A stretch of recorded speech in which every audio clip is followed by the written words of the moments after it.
Halo, kamu yang sedang lelah, kamu yang bertahan sendirian, dan kamu yang diam-diam sedang belajar kuat. Selamat datang kembali di Hening Story.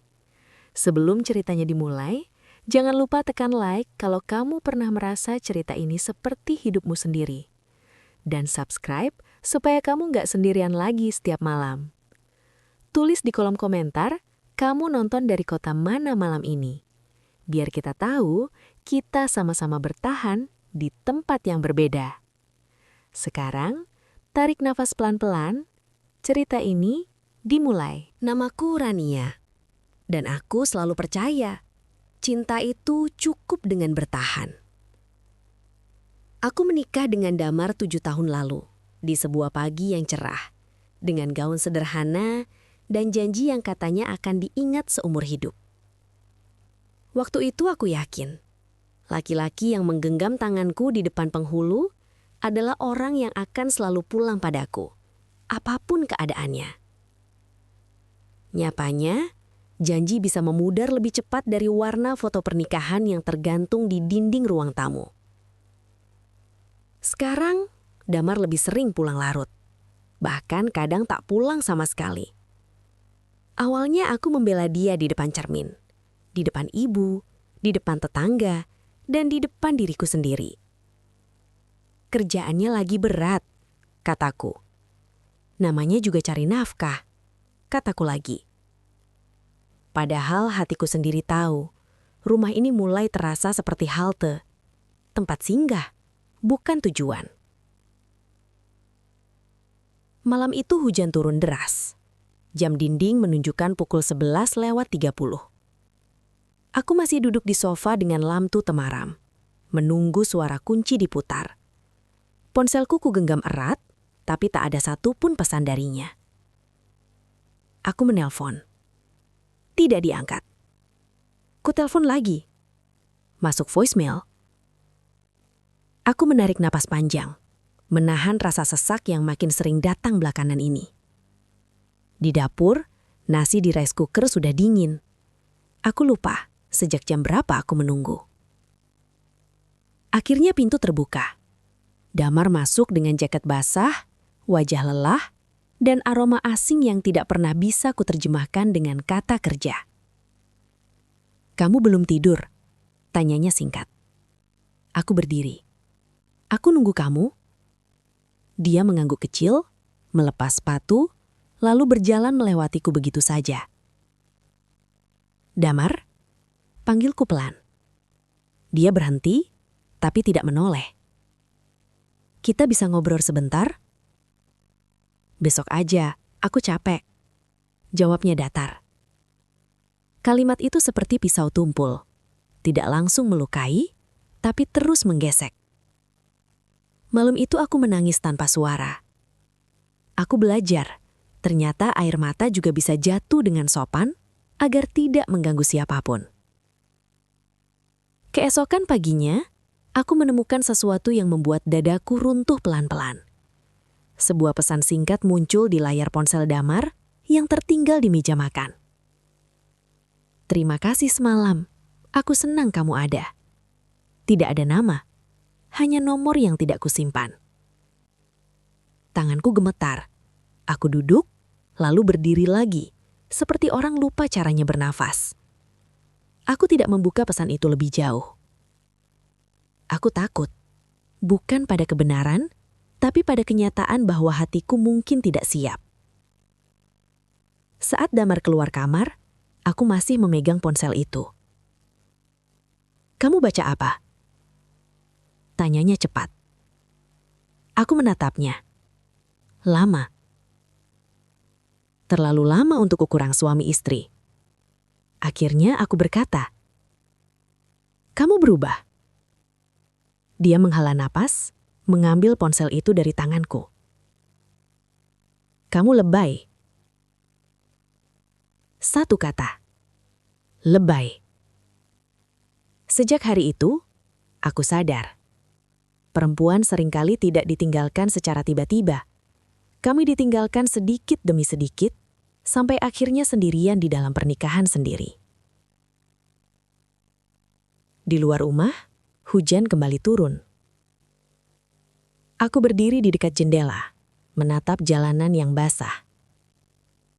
Aku tidak tahu bahwa malam itu adalah awal dari perjalanan panjang yang akan mengubahku, menghancurkan, sekaligus membangunkan kembali. Dan tanpa kusadari, akan ada nama lain yang perlahan masuk ke dalam hidup kami. Sejak pesan itu, aku mulai hidup dengan kecurigaan yang tidak pernah kupelajari sebelumnya. Setiap bunyi notifikasi ponsel Damar membuat jantungku melompat, seperti ada sesuatu yang selalu siap runtuh di dadaku. Aku tidak langsung bertanya, aku memilih diam, karena diam seringkali terasa lebih aman daripada mendengar jawaban yang tidak siap kuterima. Pagi-pagi aku kembali menjadi Rania yang normal, menyiapkan sarapan, menyapu lantai, menyeduh kopi untuk Damar. Kami duduk berhadapan di meja makan, tapi jarak di antara kami terasa lebih jauh dari sebelumnya. "Kamu hari ini pulang jam berapa?" tanyaku, pura-pura santai. "Belum tahu," jawabnya singkat, tanpa menatapku. Jawaban itu kini seperti mantra yang diulang setiap hari. Tidak jelas, tidak pasti, dan selalu membuatku menunggu. Setelah Damar berangkat, rumah kembali sunyi. Aku membersihkan meja makan pelan-pelan, lalu berhenti ketika melihat gelas kopinya. Ada bekas lipstik samar di bibir gelas. Bukan warnaku. Aku tidak pernah pakai lipstik merah tua. Tanganku langsung gemetar. Aku tertawa kecil, getir. Mungkin aku halu. Gumamku pada diri sendiri. Tapi hatiku menolak berbohong lebih lama. Hari itu aku memutuskan keluar rumah. Aku menemui Maya, sahabatku sejak kuliah. Di kafe kecil dekat kantor lamanya, aku akhirnya menceritakan semuanya. Pesan itu, perubahan Damar, rasa curiga yang makin menggerogoti pikiranku. "Ran," kata Maya hati-hati, "kamu siap kalau kebenarannya lebih buruk dari dugaanmu?" Aku menunduk. Aku cuma pengen tahu, sakit atau enggak, aku capek nebak-nebak. Maya menggenggam tanganku. "Kadang perempuan bukan bodoh, kita cuma terlalu berharap." Kalimat itu menancap lebih dalam daripada yang kukira. Malamnya, Damar pulang lebih larut dari biasanya. Jam hampir menunjukkan pukul 1 ketika pintu akhirnya terbuka. Aku sudah menunggu di ruang tamu. Kali ini tanpa lampu temaram. Semua lampu kunyalakan. Aku tidak ingin lagi berbicara dalam bayangan. "Kita ngobrol sekarang," kataku tegas. Damar terkejut. "Besok." "Sekarang." Ia menghela nafas berat, lalu duduk. "Kamu kenapa sih akhir-akhir ini?" Aku menahan air mata. "Aku cuma mau jujur. Kamu masih cinta sama aku?" Pertanyaan itu menggantung di udara terlalu lama. Terlalu lama untuk disebut wajar. "Aku capek, Ran," jawabnya akhirnya. "Kamu berubah jadi orang yang curigaan." Aku tertawa lirih. "Atau kamu yang berubah duluan?" Damar berdiri. Aku butuh ruang. Kata ruang terdengar sopan, tapi maknanya seringkali adalah menjauh. Malam itu dia tidur membelakangiku. Aku menatap punggungnya, mengingat semua malam ketika kami saling berpelukan tanpa kata. Sekarang bahkan sentuhan pun terasa seperti pelanggaran. Beberapa hari kemudian, kecurigaanku berubah jadi kenyataan kecil yang menyakitkan. Aku melihat Damar di pusat perbelanjaan, bersama seorang perempuan. Rambutnya panjang, pakaiannya rapi, dan senyumnya terlalu akrab. Aku tidak mendekat, aku hanya berdiri jauh, menyaksikan suamiku tertawa dengan perempuan lain, seperti dulu dia tertawa denganku. Saat itu aku sadar, kehilangan tidak selalu diawali perpisahan. Kadang kehilangan dimulai ketika kita melihat orang yang kita cintai bahagia tanpa kita. Aku pulang dengan langkah kosong. Di depan cermin kamar, aku menatap wajahku sendiri. Aku hampir tidak mengenali perempuan di sana. Matanya lelah, bahunya turun, dan senyumnya sudah lama menghilang. "Siapa kamu?" bisikku. Dan untuk pertama kalinya, Aku merasa bukan hanya kehilangan Damar, aku juga kehilangan diriku sendiri. Sejak hari aku melihat Damar bersama perempuan itu, ada sesuatu dalam diriku yang mati pelan-pelan. Aku masih bangun pagi, masih memasak, masih tersenyum kecil saat perlu. Tapi semua itu seperti peran yang kujalani tanpa jiwa. Rumah ini tetap berdiri, tapi rasanya kosong. Damar semakin jarang berbicara. Jika dulu kami bertukar cerita sebelum tidur, kini yang terdengar hanya suara pendingin ruangan dan dengusan napas lelah. Kami tidur di ranjang yang sama, tapi rasanya seperti dua orang asing yang kebetulan berbagi alamat. Aku mencoba mengingat kapan terakhir kali dia memanggil namaku dengan nada hangat. Bukan nada kesal, bukan nada lelah. Nada yang benar-benar ingin. Aku tidak menemukannya. Suatu sore, aku memberanikan diri membuka lemari. Bukan untuk mencari bukti, tapi untuk mencari keberanian. Jaket Damar tergantung rapi. Aku menghirup aromanya, bau sabun, bercampur sesuatu yang asing. Bau yang bukan milikku. Tanganku terjatuh lemas. Aku duduk di lantai kamar, memeluk lutut sendiri. Aku teringat kata-kata Maya. Perempuan seringkali bertahan bukan karena tidak sakit, tapi karena berharap sakitnya salah. Malam itu aku menunggu Damar lagi. Kali ini bukan dengan harapan, tapi dengan kelelahan yang sudah sampai di tulang. "Kamu bahagia nggak sama aku?" Tanyaku saat dia akhirnya pulang. Ia diam lama, lalu menjawab, "Aku nggak tahu." Jawaban itu lebih menyakitkan daripada tidak. Aku tersenyum getir. "Kalau kamu nggak tahu, berarti aku bukan rumah buat kamu lagi." Damar menatapku sekilas, lalu memalingkan wajah. Tidak ada bantahan, tidak ada pelukan, tidak ada usaha menahanku. Disitulah aku sadar, aku sendirian, bahkan saat duduk tepat di depannya. Hari-hari berikutnya kulewati seperti kabut. Aku jarang keluar kamar. Aku jarang bercermin. Aku takut melihat betapa asingnya diriku sendiri. Hingga suatu pagi, ibuku datang tanpa pemberitahuan. "Kamu kurus," katanya sambil memelukku. Pelukan itu membuat pertahananku runtuh. Aku menangis di bahunya seperti anak kecil, menceritakan semuanya tanpa sisa. Ibuku tidak memberi nasihat panjang. Ia hanya berkata pelan, "Perempuan boleh bertahan, tapi jangan sampai lupa harga dirinya." Kalimat itu menggema di kepalaku sepanjang hari. Malamnya, aku menulis. Bukan pesan untuk Damar, tapi surat untuk diriku sendiri. Tentang mimpi yang kutinggalkan, tentang tawa yang kupendam, tentang Rania yang dulu percaya bahwa cinta cukup untuk membuat segalanya utuh. Aku tidak tahu kapan perubahan itu terjadi.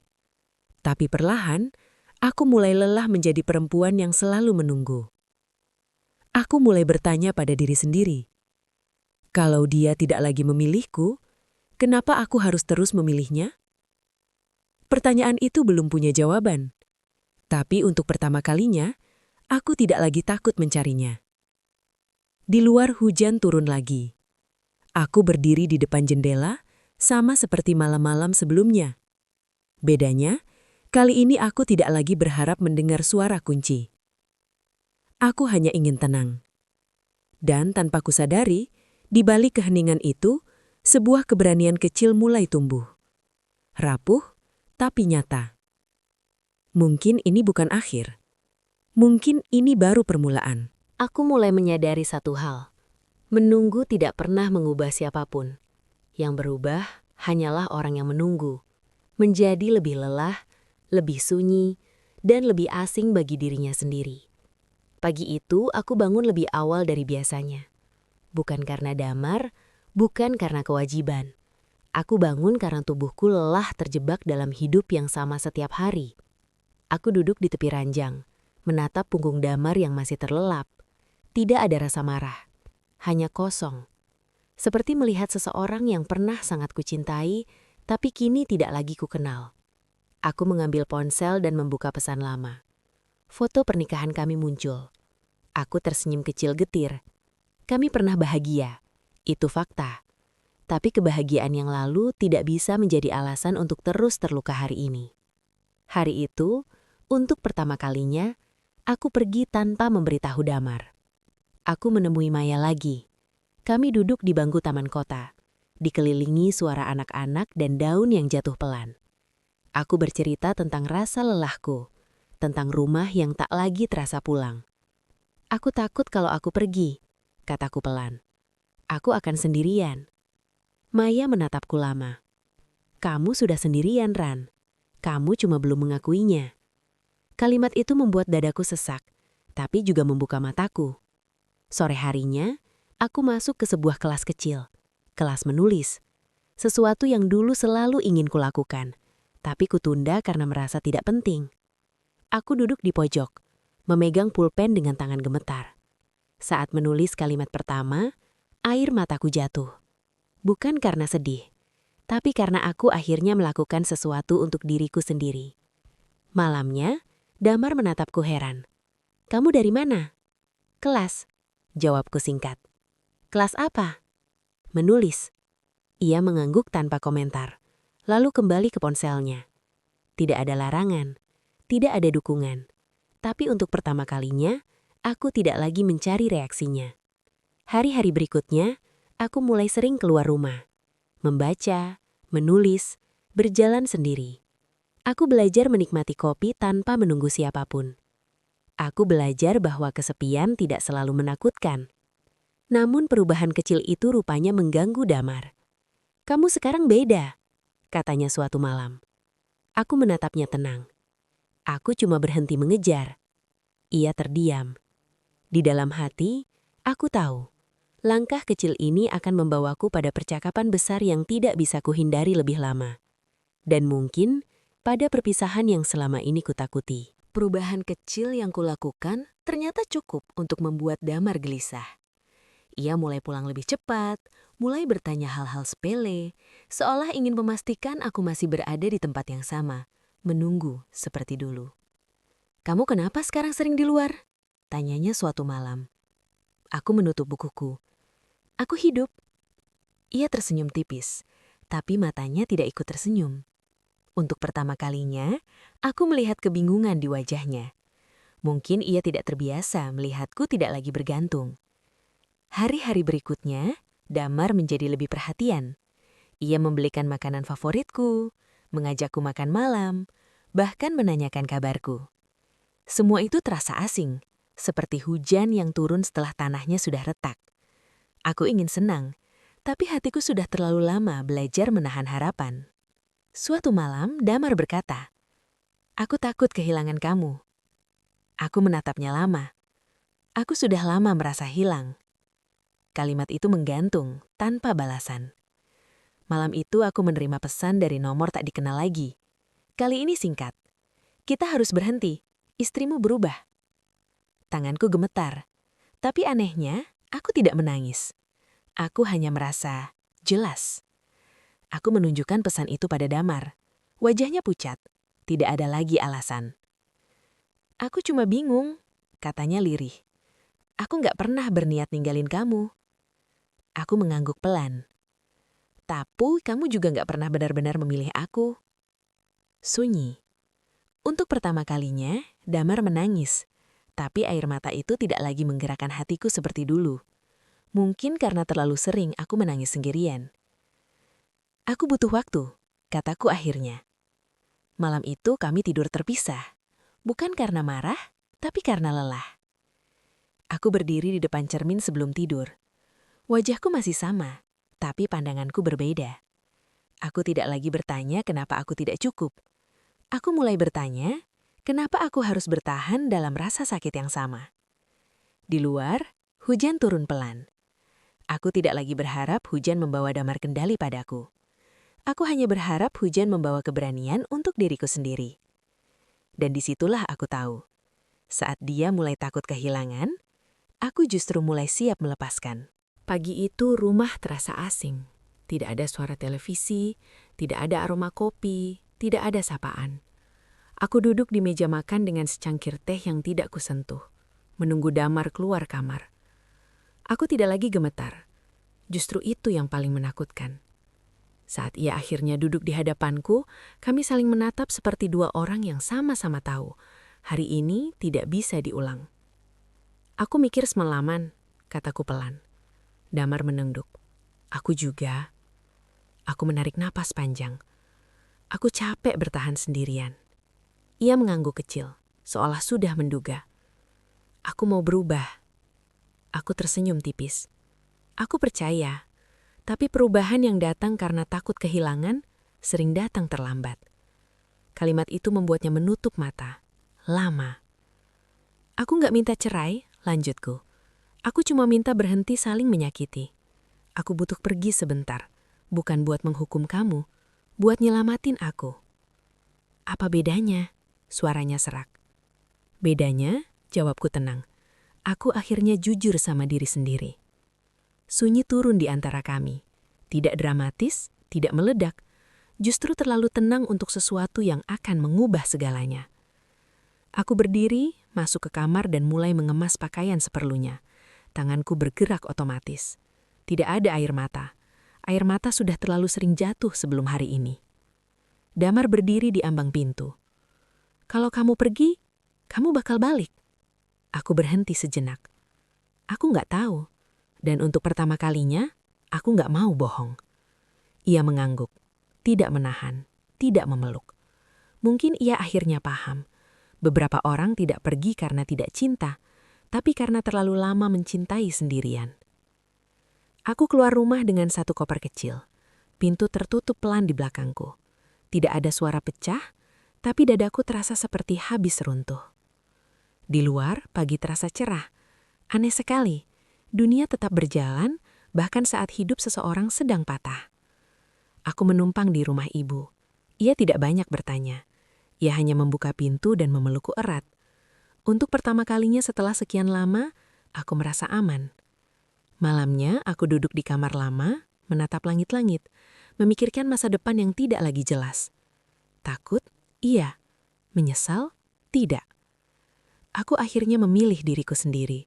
Dan meski langkah ini terasa seperti kehilangan segalanya, di balik rasa sakit itu, ada satu hal yang perlahan kembali. Harga diriku. Tinggal di rumah ibu membuatku merasa seperti kembali ke masa lalu. Kamar kecil dengan dinding krem, lemari tua yang engselnya berdecit, dan jendela yang menghadap pohon mangga. Semuanya sama, kecuali aku. Aku tidak lagi bangun dengan rasa cemas. Tidak ada lagi jam berdetak menunggu seseorang pulang. Sepi di rumah ibu terasa berbeda, bukan menusuk, tapi memeluk. Hari-hariku diisi hal-hal sederhana. Menyapu halaman, memasak bersama ibu, menyiram tanaman. Di sela-sela itu aku menulis tentang marah yang tertahan, tentang cinta yang tidak pulang, tentang perempuan yang lupa dirinya sendiri. Tulisan-tulisan itu tidak indah, tapi jujur. Sesekali Damar mengirim pesan, menanyakan kabarku, menawarkan perubahan. Aku membaca semuanya, tapi tidak langsung membalas. Bukan karena dendam, aku hanya ingin mendengar suaraku sendiri lebih dulu. Suatu sore aku duduk di teras bersama ibu. Angin bergerak pelan. Ibu memotong buah tanpa berkata apa-apa. Kalau kamu mau balik, ibu juga nggak apa-apa, katanya tiba-tiba. Aku menggeleng. Aku belum siap. Ibu tersenyum kecil. Berarti kamu sedang belajar. Belajar. Kata itu terdengar ringan, tapi prosesnya tidak pernah mudah. Malam-malamku masih sunyi. Kadang aku menangis tanpa sebab. Kadang aku tertawa sendiri membaca tulisanku yang terlalu jujur. Tapi di antara semua itu, aku mulai merasa utuh. Aku mulai bekerja lepas, menulis artikel kecil. Tidak besar, tidak tetap, tapi cukup membuatku merasa berguna.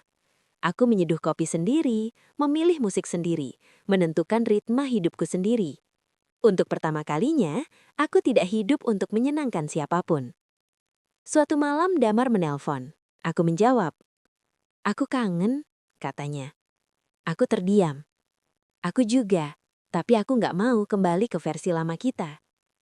Ia terisak. Aku beneran mau berubah. Aku harap, jawabku jujur. Tapi sekarang aku lagi belajar berdiri. Jangan minta aku duduk lagi. Setelah menutup telepon, aku menangis. Bukan karena lemah, tapi karena akhirnya aku bisa berkata jujur tanpa takut ditinggalkan. Di depan cermin, aku menatap wajahku. Masih ada luka, tapi mataku tidak lagi kosong. Aku belum tahu kemana hidup akan membawaku, tapi untuk pertama kalinya, aku tidak lagi takut berjalan sendiri. Waktu berjalan dengan cara yang aneh. Hari-hariku di rumah ibu terasa lambat. Tapi nyatanya, sebulan sudah lewat sejak aku pergi dari rumah itu. Rumah yang dulu kusebut kita. Aku mulai terbiasa dengan hidupku sekarang. Bangun pagi tanpa rasa takut. Menyusun jadwal sendiri. Menulis hingga larut tanpa merasa bersalah. Luka itu belum sembuh, tapi tidak lagi bernanah. Hingga suatu sore, Damar datang.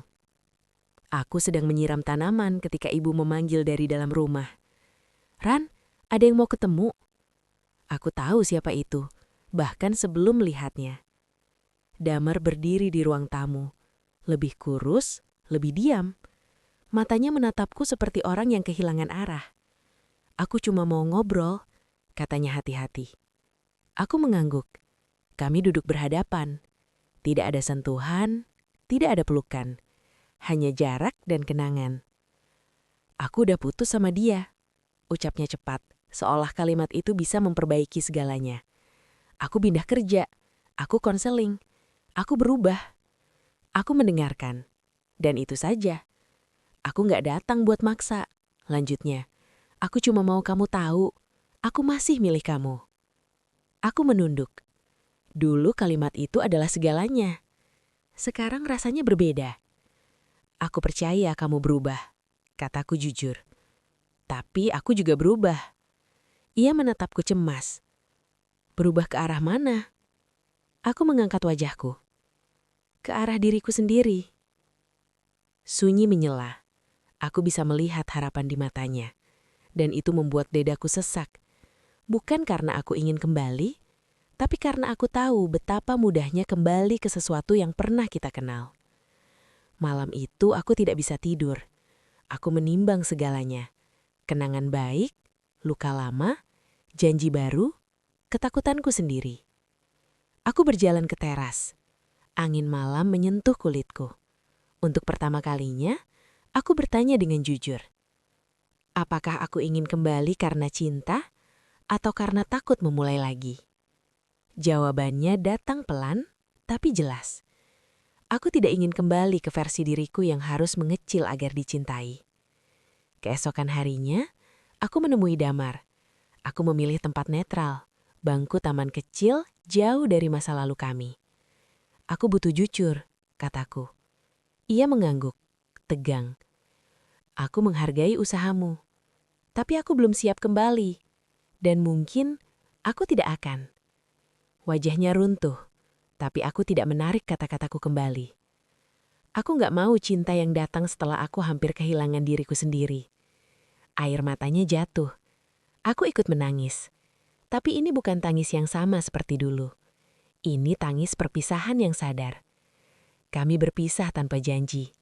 Dan saat aku melangkah pergi, ada sedih, tapi juga kelegaan. Karena untuk pertama kalinya, aku memilih masa depan, bukan masa lalu. Hidup setelah keputusan besar ternyata tidak langsung terasa ringan. Ada pagi-pagi yang tenang, tapi ada juga malam-malam ketika dada terasa kosong tanpa sebab. Aku belajar menerima bahwa sembuh bukan garis lurus. Aku semakin sering menulis di luar rumah. Kafe kecil dekat taman kota menjadi tempat favoritku. Di sana, aku bisa duduk berjam-jam tanpa merasa dikejar waktu atau kenangan. Suatu sore saat hujan turun tipis, aku kehabisan tisu. Aku menoleh ke samping dan seorang pria menyodorkan satu bungkus kecil. "Silahkan," katanya singkat. Aku tersenyum. "Terima kasih." Kami tidak langsung mengobrol. Ia kembali ke bukunya, aku ke laptopku. Hening yang tidak canggung. Beberapa menit kemudian, ia bertanya, "Kamu penulis?" Aku mengangguk. "Belajar?" Ia tersenyum kecil. "Aku Arga." Aku menyebut namaku, lalu kembali menulis. Tidak ada rayuan. Tidak ada rasa ingin tahu berlebihan. Hanya dua orang yang kebetulan duduk di ruang yang sama. Sejak hari itu, kami sering bertemu. Tidak direncanakan. Kadang hanya saling sapa, kadang bertukar obrolan ringan tentang buku, kopi, atau hujan. Arga tidak pernah bertanya tentang masa laluku. Dan anehnya, aku merasa dihormati karena itu. Suatu sore, aku bercerita sedikit. Tentang perpisahan, tentang belajar sendiri. Arga mendengarkan tanpa memotong. "Capek ya?" katanya pelan. Aku mengangguk. "Tapi perlu." Ia tersenyum. "Kamu kelihatan lebih utuh sekarang." Kalimat itu membuatku terdiam lama. Tidak ada yang pernah mengatakan itu padaku. Tidak ada bunga, tidak ada janji. Tapi ada rasa aman yang tidak menuntut. Aku tidak jatuh cinta. Belum. Tapi aku belajar satu hal penting. Cinta tidak harus membuat seseorang mengecil atau membuktikan apapun. Malam itu, aku pulang dengan langkah ringan. Bukan karena seseorang baru, tapi karena aku tidak lagi merasa rusak. Aku menulis di kamar, menutup hari dengan satu kalimat. Aku tidak sendirian. Aku hanya sedang sendiri. Dan ternyata, itu tidak apa-apa. Aku tidak tahu kapan tepatnya aku berhenti berharap pada masa lalu. Tidak ada tanggal, tidak ada perayaan. Hanya satu pagi biasa, ketika aku bangun dan dadaku terasa ringan. Aku membuka jendela kamar. Udara pagi masuk, segar dan tenang. Untuk pertama kalinya setelah sekian lama, aku tidak memikirkan Damar. Bukan karena aku lupa, tapi karena kenangan itu akhirnya berada di tempat yang seharusnya, di belakangku. Hidupku sekarang sederhana. Aku menulis, bekerja lepas, dan sesekali duduk di kafe favoritku. Arga masih sering ada di sana. Kami masih mengobrol, masih tertawa kecil. Tidak ada janji, tidak ada tuntutan. Dan anehnya, itu cukup. Suatu hari Damar mengirim pesan terakhir. Isinya pendek. Ia bilang ia mengerti, ia bilang ia mendoakan kebahagiaanku. Aku membacanya dengan tenang, lalu menutup ponsel. Tidak ada amarah, tidak ada air mata. Aku akhirnya memaafkan. Bukan karena dia pantas, tapi karena aku pantas hidup tanpa beban. Sore itu aku berjalan sendirian di taman. Langit jingga, angin lembut. Aku teringat semua versi diriku. Rania yang menunggu, Rania yang menangis diam-diam, Rania yang hampir menyerah. Aku ingin memeluk semuanya. Di bangku taman, aku duduk dan menulis satu kalimat terakhir di buku catatanku. Aku pulang ke diriku sendiri. Dan aku sadar, pulang tidak selalu tentang kembali ke seseorang. Kadang, pulang adalah tentang berhenti meninggalkan diri sendiri. Aku berdiri, melangkah pulang. Tidak tergesa, tidak takut. Karena kali ini, aku tahu kemana aku menuju. Ke hidupku, ke diriku, ke depan.